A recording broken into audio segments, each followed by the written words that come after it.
Pemirsa, di tengah momentum arus balik angkutan laut Lebaran 1447 Hijriah, Pelabuhan Celukan Bawang tetap mengoptimalkan pelayanan dengan melayani aktivitas penumpang sekaligus kunjungan kapal pesiar internasional. Rabu 25 Maret 2026 kemarin, Pelabuhan Celukan Bawang menerima kunjungan kapal pesiar MV Seven Seas Mariner yang membawa 627 wisatawan mancanegara serta 456 awak kapal untuk kegiatan wisata.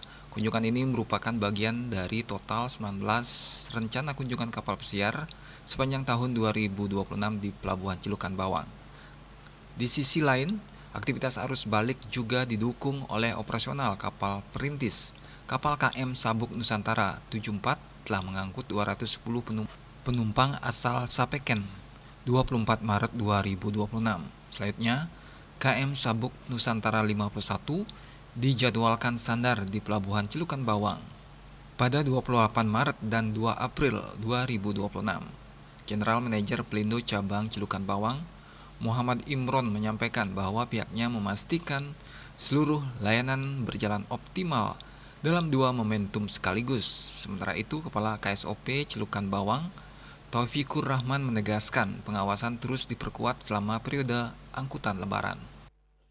Kegiatan mudik dari Pelabuhan Celukan Bawang menuju Pulau Raas dengan menggunakan dua kapal negara, satu kapal negara Nusa Penida milik Disnab Benua dengan kapasitas 180 orang dan satu kapal dari PLP Tanjung Perak Surabaya dengan kapasitas 100 orang. Semuanya berjalan lancar dan sudah diberangkatkan. Semoga para pemudik sampai di tujuan dan selamat. Adapun pada saat ini juga terdapat kurang lebih 44 calon pemudik yang tidak bisa diangkut akan dikarenakan para pemudik itu atau calon penumpang belum mempunyai tiket. Ia menambahkan, KSOP Celukan Bawang bersama seluruh instansi terkait terus memperkuat pengawasan dan koordinasi guna memastikan keselamatan pelayaran serta kelancaran arus balik penumpang.